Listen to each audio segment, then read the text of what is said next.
Let's move into the next topic, which is a recent study that came out this week. I think it was the University of South Wales. They came out with a head impact study, says that players' cognitive function can decline after one season.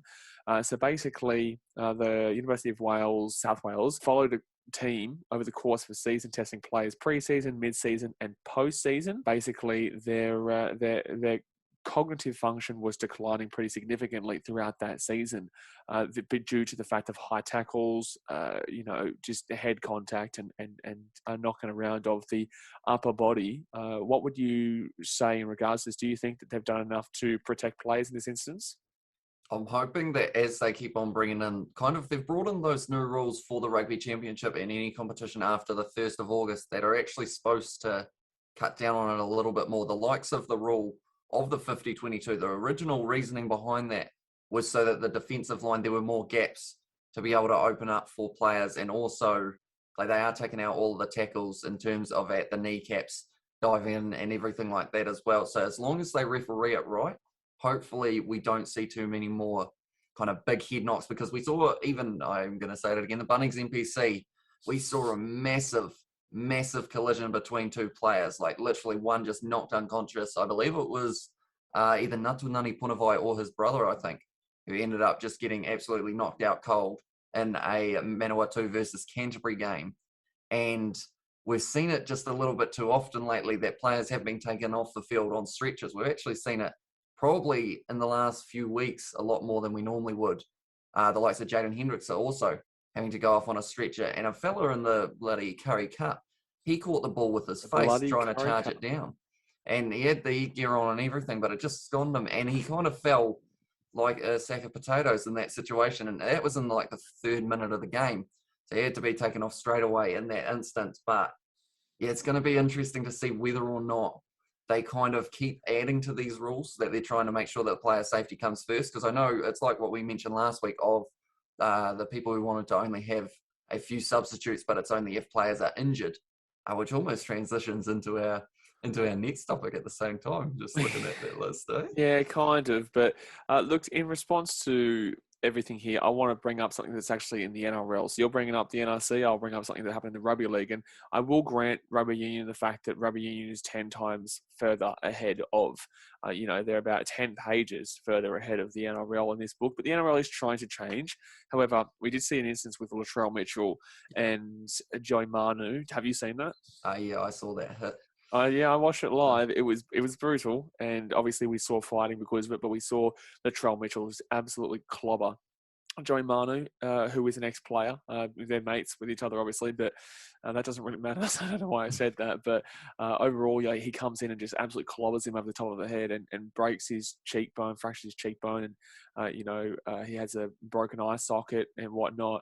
And although that's not necessarily the cognitive function situation that we're talking about here, it just shows that one stupid thing can severely impact your health in regards to he literally has ruled both of them out of the finals now, which is 4 or 5 weeks long because of one silly little move where he just was too lazy and obviously absolutely smashed him across the chops there. And that can lead to long-term effects. Like what if his cheekbone doesn't repair properly, or what if his eye socket doesn't repair properly? What if he blinded him from that hit, which is actually potential there. Obviously, the cognitive functions are, we're talking about your learning, your thinking, your reasoning, remembering, problem solving, decision making and stuff. I have Googled that just so I can make everyone aware specifically what that is. But there is another thing that has been spoken about in recent years, and that is the fact that a lot of guys who have played rugby in the past do have dementia and do have these kind of problems, which does relate to the remembering part of this.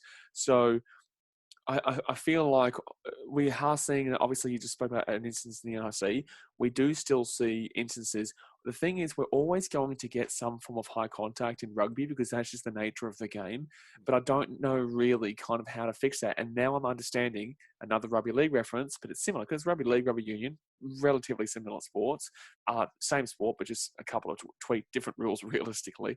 But closer now with the 50-22. Exactly right. There's that, and it's very fast paced. It's always moving. Rugby league too. Now it's very similar. Anyway, Peter Vlandis came out and and adjusted the head high rules. I think we spoke about this last week briefly, actually. But Peter Vlandis adjusted the head high rules that you get sent off and whatnot. It didn't work out the first week. But the reason why he changed it so significantly is because he said that he had knowledge that within, I think, 15 years or something, that the game would be gone.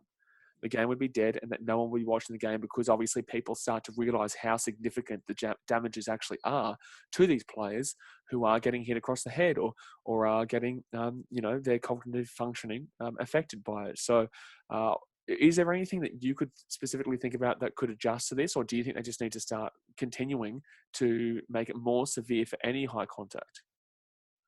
It is very tough because it also comes down to the refereeing at the time, doesn't it? Because I think in that Latrell Mitchell one, the referee's an idiot. The referee's an idiot. I wouldn't even respond to that. I wouldn't even respond to that. He's a moron. So it's one of those ones as well that you got to make sure that you are officiating it in the same way so that there's no it is black and white, so you can know exactly what it is. Like we saw Marika Korombeti with his red card, with it getting taken away because of the different perspective, I guess you could say, of the referee. So if we can find a way of making sure that no matter what, if it is the situation of there is danger there, and we can just cut that out of the game, because there's still going to be big hits. I mean, these guys just run at each other for fun, absolutely, just smack bang in the middle. But as long as it's not going to be affected, because I mean, concussion gets you out for 2 or 3 weeks now at least. So you're not just kind of putting a big hit on at the time. You're taking time out of that guy's, I guess you could say, career, but it's just that means that he's going to be missing a little bit longer, and you don't want it to become just continuously. How do you know it's not taking time off his career?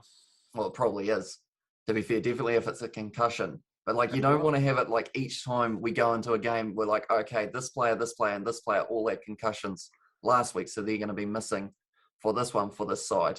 We want to be able.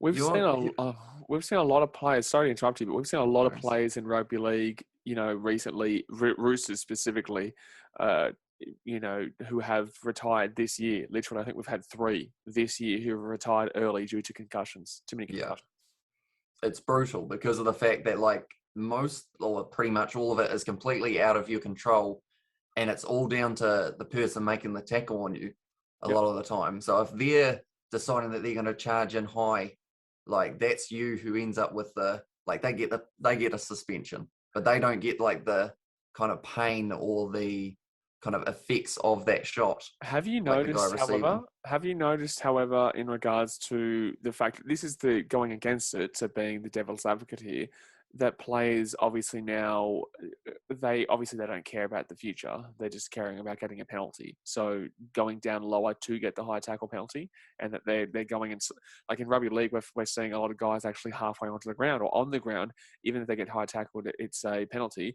Rugby union, I'm saying the exact same thing. So are you, it's a bit of a catch-22 here, because you do obviously get players then milking it and pretending like they're injured, or pretending like they got hit high tackle, or if they get hit just above the chest area, that's not really a high tackle, but then they go down, the video ref will see that even though it bounced off the chest, it still kind of comes in contact, and then they go down, and then people obviously complain about it. So it's really, it is very difficult, because no matter what, people are going to utilize the rules of the game to their advantage, but in the same sense, you don't want to see that kind of thing, but you're always going to see that kind of thing, which is detracting from the game and taking it away, where people are going to come and saying, oh, the game's not what it used to be, man. I used to watch some real tough shit. And I want to reply to that too.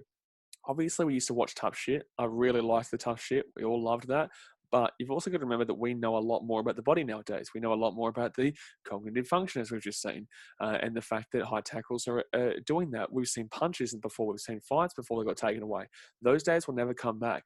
Remember how good they were, but don't think they'll ever come back, because we know too much. Back then, we didn't know anything about the effects, really, about the effects of what was going to happen long term. Now, we've seen the long-term effects with a lot of these ex-players having dementia or having cognitive issues. So I think that's going to wrap us up for that one. But it's definitely something that is alarming in regards to what Vlandis was saying for the next 15 years, or whatever the number that he was given, in regards to potentially the game dying in that aspect. But I do think that rugby union is well and truly ahead of rugby league in that aspect.